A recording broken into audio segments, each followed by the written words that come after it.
Buenas noches.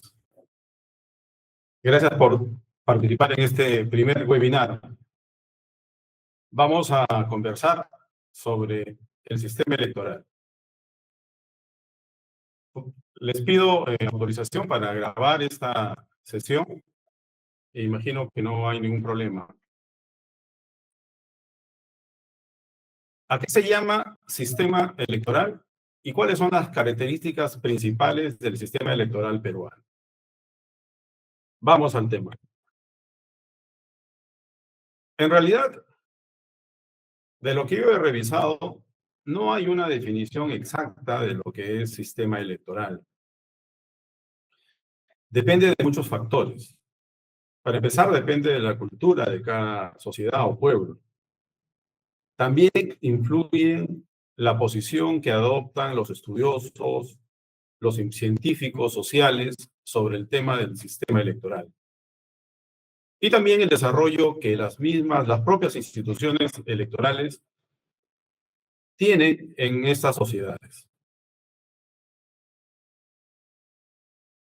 La definición más aceptada en la literatura de la ciencia política es la siguiente.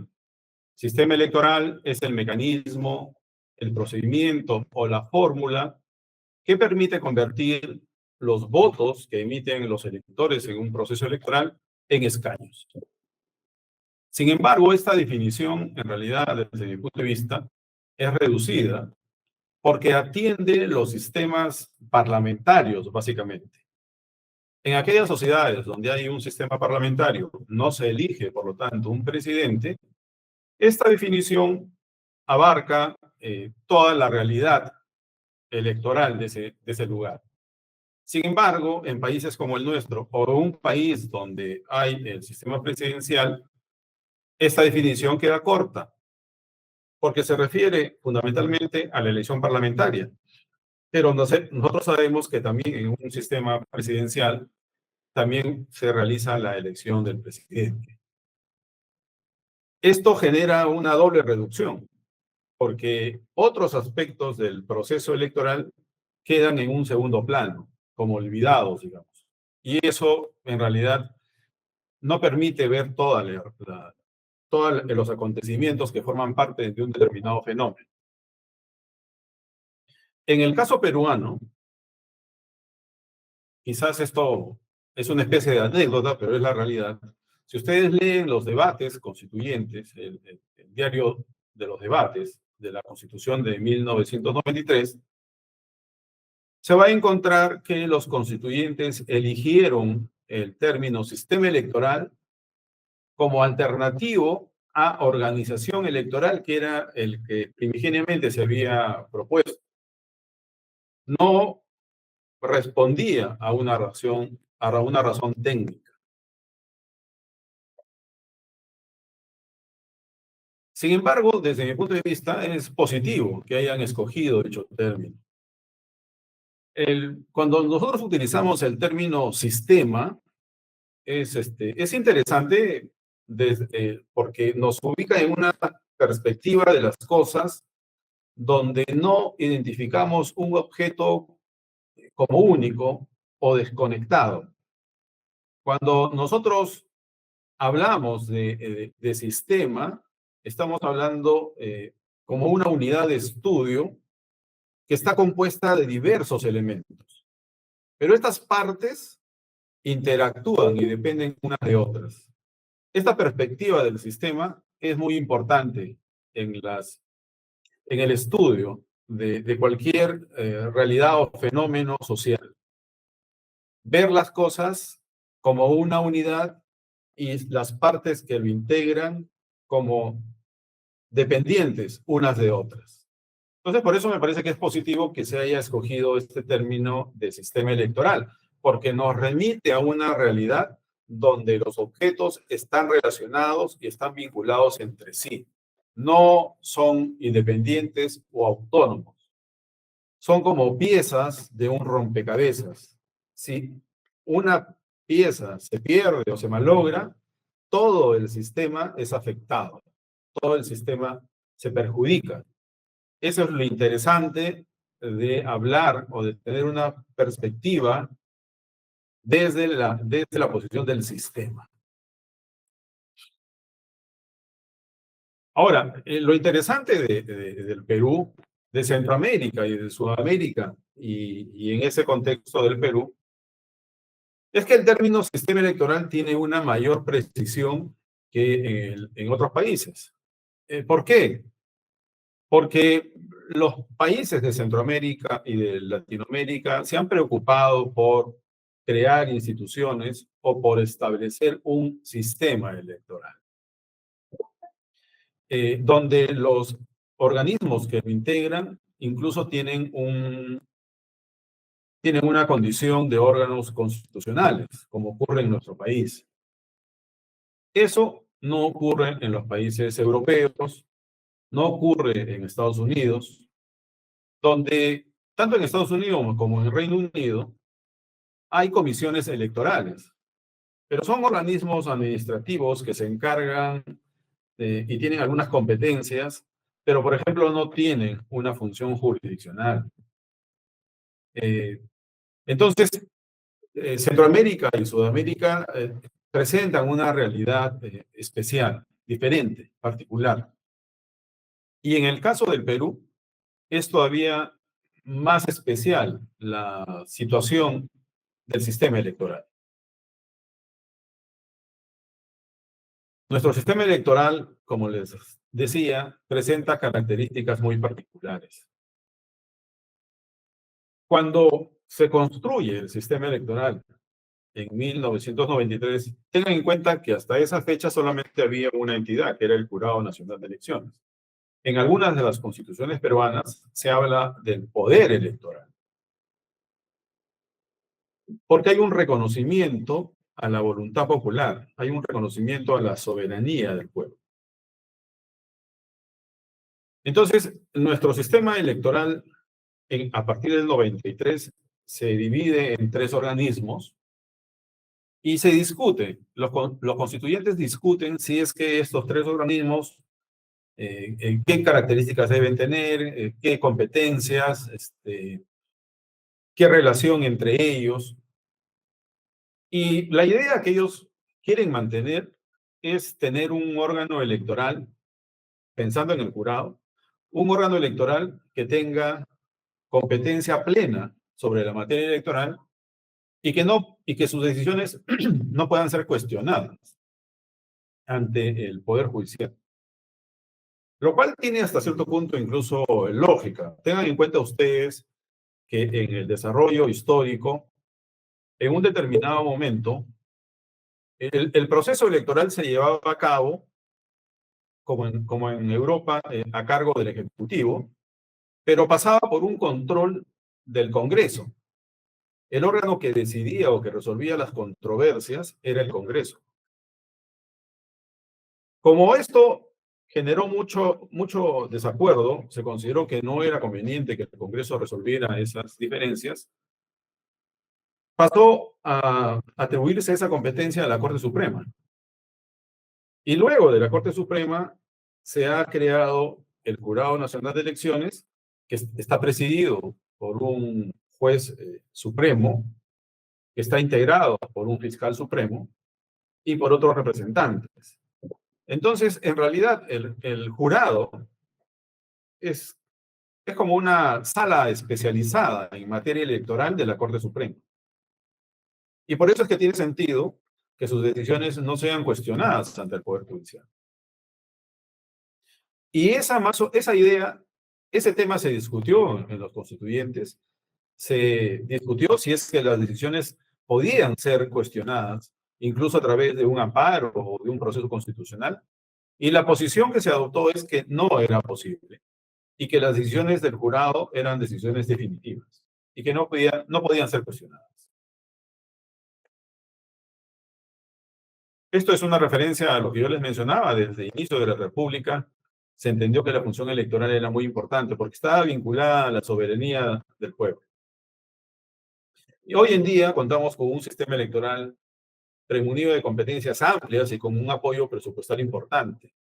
Ya quisiera, por ejemplo, el Poder Judicial contar con un apoyo presupuestal como el que cuenta el Jurado Nacional de Elecciones. ¿Qué es lo que ha sucedido en este interín? Yo creo que esta es un poco la idea central de esta charla, que es la que a mí me interesaba eh, señalar o resaltar. Les decía que la Constitución del 93 estableció un modelo, un subsistema electoral. Era un sistema suficiente, autosuficiente, podríamos decir, donde las decisiones, donde todos los aspectos relacionados con materia electoral eran resueltos dentro de ese subsistema.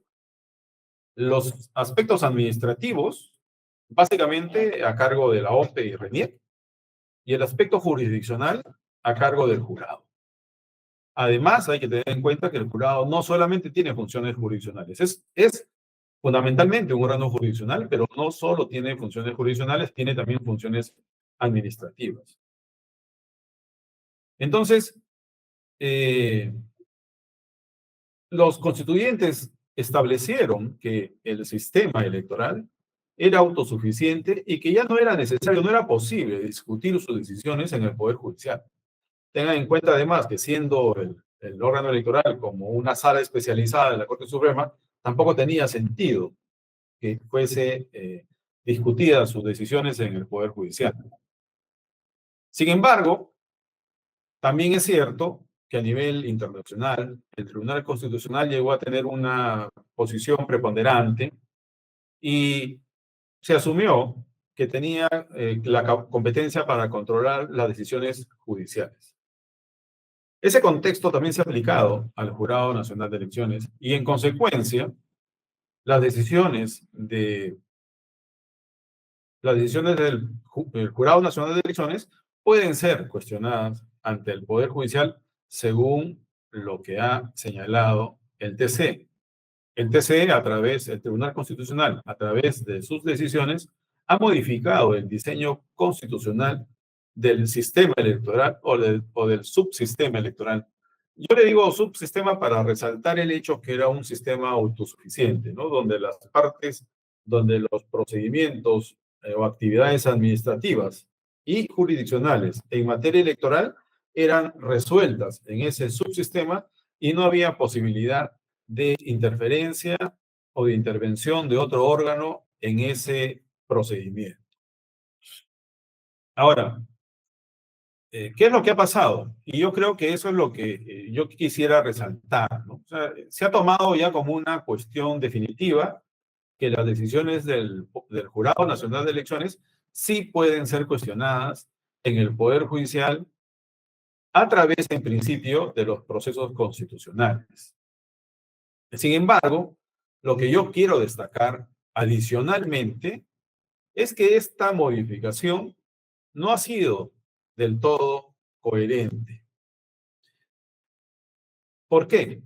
Bueno, en los fallos del Tribunal Constitucional, si bien afirman que las decisiones del Jurado Nacional de Elecciones pueden ser controladas constitucionalmente, también permiten que las decisiones de los órganos o de los organismos electorales sean cuestionadas en el Poder Judicial a través de un contencioso administrativo, lo cual se entiende que no es posible respecto de las decisiones del Poder Judicial. Las decisiones del Poder Judicial pueden ser controladas por el Tribunal Constitucional, pero a través de los procesos constitucionales.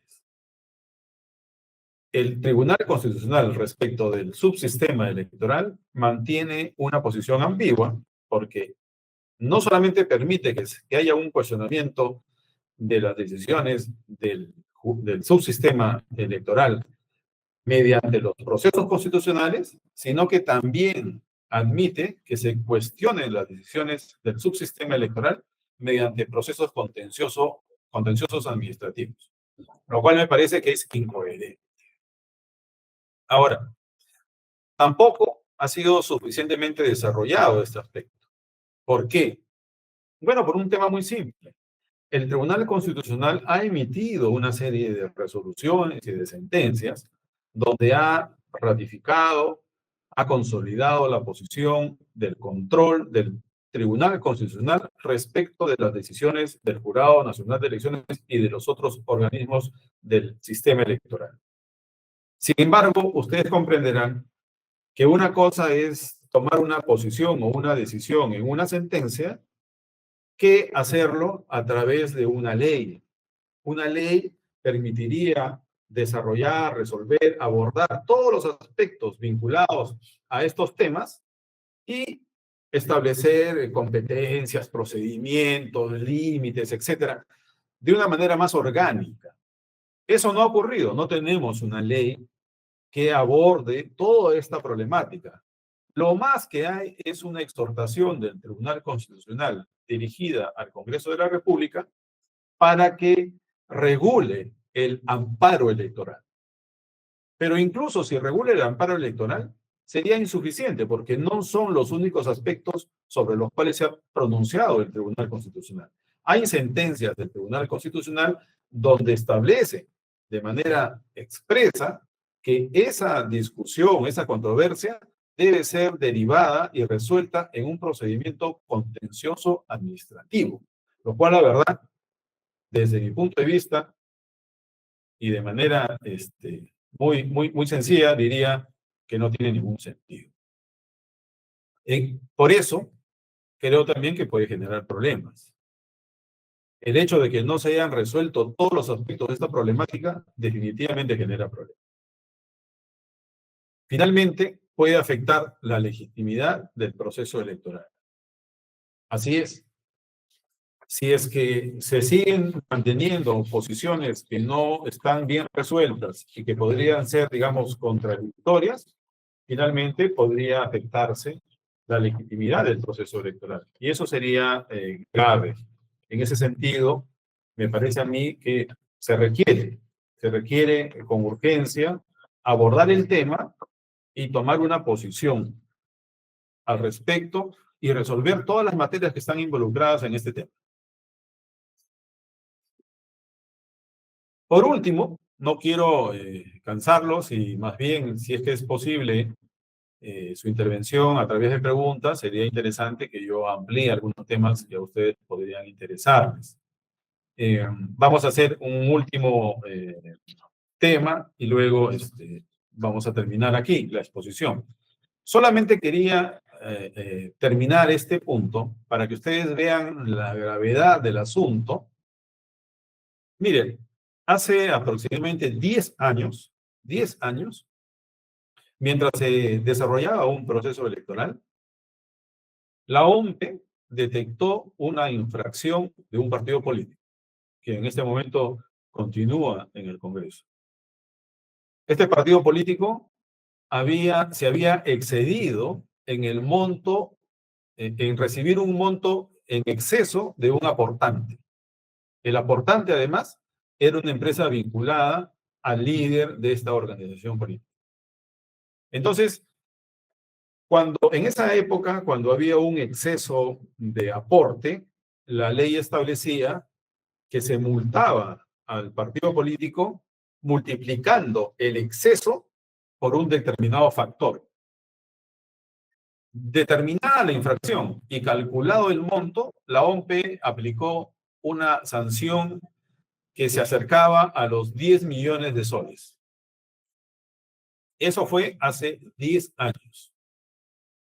Entonces, el partido político cuestionó la decisión de la OMP y fue resuelto por el Jurado Nacional de Elecciones. El Jurado Nacional de Elecciones se demoró, me parece, alrededor de 2 años. La OMP, al emitir sus multas, en un primer momento el Jurado Nacional de Elecciones anuló la decisión. La OMP tuvo que volver a realizar su procedimiento, volvió a multar, se volvió a apelar, se tomó una decisión en el jurado. El partido político inició un procedimiento contencioso administrativo contra la decisión del Jurado Nacional de Elecciones. Ese proceso se llevó a cabo, se resolvió, se rechazó la demanda en primera instancia, se rechazó la demanda en la Sala Superior, y cuando llega a la Corte Suprema, el partido presenta una casación que es declarada improcedente. Contra la decisión del Poder Judicial de declarar improcedente la casación, el partido político inicia un amparo que está en curso. Entonces, si ustedes se dan cuenta, han pasado 10 años y no se ha resuelto una sanción por infracción de recursos de un partido político. Esta situación contraviene todo lo que se había pensado acerca del sistema electoral. Un sistema electoral autosuficiente, rápido. Mi lema, al toque roque, no es solamente un lema simple. En realidad, para aquellos que han vivido el proceso electoral, tanto los que forman parte de los partidos políticos como los que de alguna vez hemos integrado el sistema electoral, se habrán dado cuenta que el proceso electoral es muy rápido, no tiene horas o días hábiles o inhábiles. Los plazos en muchos de los procedimientos se cuentan por día calendario, no por días hábiles. En consecuencia, se entiende que un proceso electoral debe terminar muy rápidamente y dentro de sus plazos. ¿Por qué? Por un tema muy simple. Un proceso electoral debe dar un resultado de una determinada fecha. No puede pasarse. Si se va a elegir a un presidente, el 2026 es para que asuma el 2026. No podría el proceso electoral demorar un año o 2 años. En ese aspecto es radicalmente diferente a los procesos del, del Poder Judicial. Por eso le digo que este cambio en el diseño, o sea, con el anterior diseño, no podría haber habido un cuestionamiento contencioso administrativo y al final nuevamente abrir la discusión mediante un amparo. No podría haberse ocurrido eso. Si hubiera cerrado todo, la decisión del Jurado Nacional de Elecciones hubiera sido definitiva. Eso no está ocurriendo. Puede ser bueno, puede ser malo, teóricamente. Teóricamente se indica que el TC debe controlar todo porque tiene que haber una lógica general. Puede ser. Se ha admitido por lo menos esa posición y ha sido asumida. Hay muy poca gente, casi nadie, que la discute. Pero ese cambio ha generado una serie de distorsiones. Y lo que yo simplemente digo es de que esas distorsiones deben ser corregidas para evitar cualquier problema al proceso electoral. Vamos por la última diapositiva.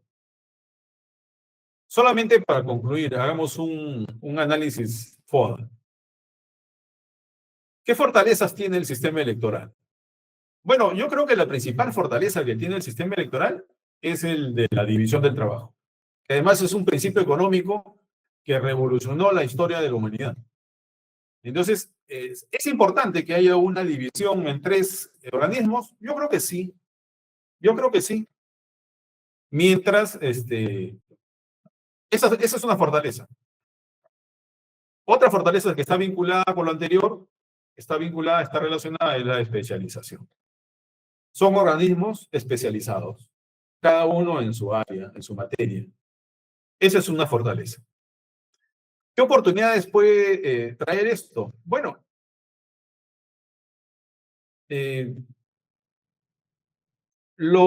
otra fortaleza, bueno, que no le he puesto acá y que está vinculada con las oportunidades, es que el sistema electoral es altamente informatizado. Desde el 2006 ya se resolvían los procesos con expedientes virtuales. En el 2009, 10, todos los expedientes casi eran virtuales.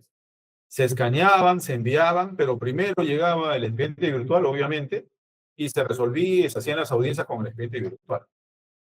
Ahora sigue igual, o sea, hay una oportunidad de modernización muy grande de parte del sistema electoral, pero que a veces no sé por qué, a veces no sé por qué no se utiliza, no sé por qué a veces, eso lo vamos a ver en las debilidades en realidad, a veces no tienen las condiciones para una mayor productividad constante, una mejora de la calidad continua. Tienen todas las condiciones, porque son especializados, tienen recursos y están altamente informatizados. Tienen todas las condiciones para tener una mejora continua. Pero ¿cuáles son las debilidades? Bueno, la falta de coordinación. Si bien en los procesos electorales se constituye una mesa de trabajo de los organismos electorales, los jefes, la alta dirección de los organismos electorales también se pueden reunir. Sin embargo, no hay una coordinación de mayor profundidad. La competencia es también otro de los problemas. Lo voy a decir de manera directa. Ha habido oportunidades en que los organismos han intentado ampliar sus competencias de manera injustificada. Han realizado lobby, supongo, en el Congreso y han obtenido leyes que favorecían a una u otra entidad. Y eso es una debilidad. La falta de respeto por las competencias de las otras instituciones es una debilidad, que aparentemente ahora ya no hay ese mismo nivel, pero igual continúa a veces una falta de respeto de las competencias. Sobre eso, por ejemplo, les comento, uno de los primeros procesos de competenciales, fue cuando RENIEC demandó a la OMPE. ¿Por qué RENIEC demandó a la OMPE? A través de una demanda competencial. Porque la OMPE le pedía que RENIEC le entregara la información sobre los ciudadanos. ¿Por qué? Porque debido a este lobby, a esta búsqueda de mayor competencias, la ley en ese momento le establecía una competencia a la OMPE para hacer verificación de firmas. La OMPE no tenía la información de los electores, de los ciudadanos. No tenía sentido que le encargaran a la OMPE hacer verificación de las firmas. Cuando quien tenía toda la información y toda la competencia, toda la expertise, tenía todos los mecanismos, todas las herramientas, era RENIEC. Pero fíjense, para que ustedes vean que no siempre el tener muchas instancias lleva a una resolución correcta del caso. No siempre ocurre. El Tribunal Constitucional falló a favor de la OMPE. Han pasado 15 años y recién se ha hecho una modificación legislativa para reconocer competencias solamente a RENIEC. Pudo haberse resuelto eso hace 15 años, pero la ambición desmedida llevó a que recién se haya resuelto hace pocos años. Otra debilidad, creo yo, es la onerosidad. El sistema electoral está incrementando sus costos y está casi triplicando sus costos. El costo electoral normalmente se hace una operación muy sencilla. El monto del presupuesto utilizado se divide en la cantidad de electores. Entonces, si hacemos esa operación, vamos a ver que el costo por elector ha ido en aumento. El anterior proceso electoral me parece que estaba alrededor de 30 y tantos soles y ahora está superando los 70 soles. Entonces, me parece que no es correcto que se incremente de esa manera el gasto. Sobre todo porque se supone que hay una serie hay mejoras y hay herramientas informáticas que deberían más bien estar orientadas a reducir el gasto, no a aumentarlo. Por ejemplo, una herramienta que podrían implementar RENIEC es que cuando alguien quiere afiliarse a un partido político, pues lo haga a través de un dispositivo electrónico y no tenga que firmar, porque después además las firmas no las reconocen, porque las personas no firman igual.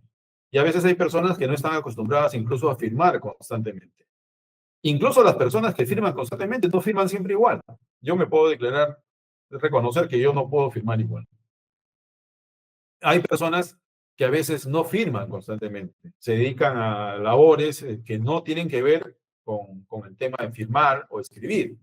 Y en consecuencia, cuando firman, después de mucho tiempo, a veces no recuerdan incluso la firma, hacen una firma parecida, pero no igual y es observada.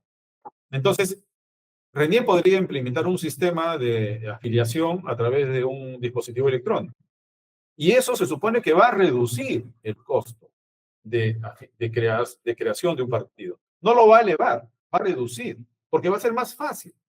Porque si yo busco una firma, tengo que ir a buscarlo, tengo que firmar, tengo que hacer planillones, tengo que imprimir, tengo que presentarlo luego para verificación y es un costo altísimo.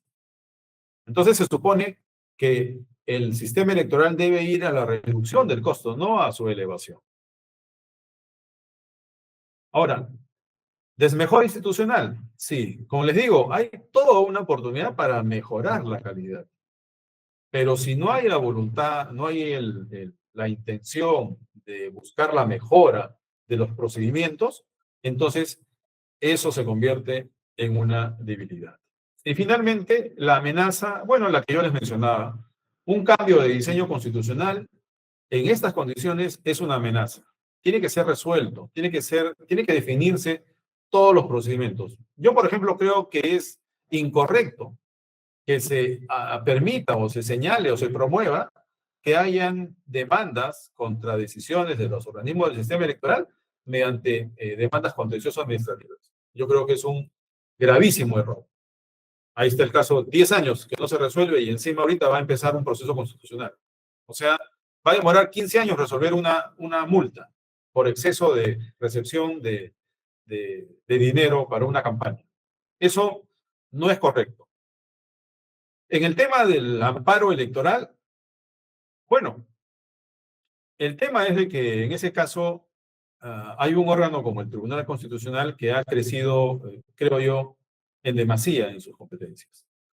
Si va ahora a decidir quién puede ser procesado y también va a decidir quién puede ser admitido como candidato, bueno, no sé, me parece que se pierde un poco la, la necesidad de rapidez y de resolución por organismos especializados en materia electoral. Y finalmente, también es un error, me parece a mí, que el Tribunal Constitucional se admita en procesos constitucionales la revisión de controversias que pueden realizarse en una asociación privada, pero que sea de materia electoral. Y ahí tiene también, es cómplice del jurado, porque el Jurado Nacional de Elecciones no ha asumido una posición a favor de resolver controversias electorales del sector privado o de los partidos políticos o de cualquier entidad privada o pública o semipública que esté relacionada con temas electorales. El jurado debería resolver también esas controversias, porque es competente para resolver controversias en materia electoral. Y no saltar de la controversia a un proceso constitucional, porque finalmente el proceso constitucional lo que debe hacer es controlar en la posición ahora asumida, controlar las decisiones del sistema electoral, pero no pasar por encima o hacer un bypass para que el sistema electoral no asuma la resolución de esas controversias. Bueno, eso es lo que yo quería mencionarles, comunicarles, y cualquier consulta que ustedes tengan, pueden ingresar a mi página web, pueden escribir. No prometo responderles inmediatamente porque va a depender de la cantidad de las preguntas que se remitan. Si son pocas, seguramente voy a poder resolverlas rápidamente, a toque roque. Y si son muchas, yo les pido que tengan un poco de paciencia. También está mi correo personal, bravoroque@hotmail.com. Muchas gracias por su participación y por ingresar a este primer webinar. Y los espero para el segundo, para el tercero y el cuarto. Buenas noches.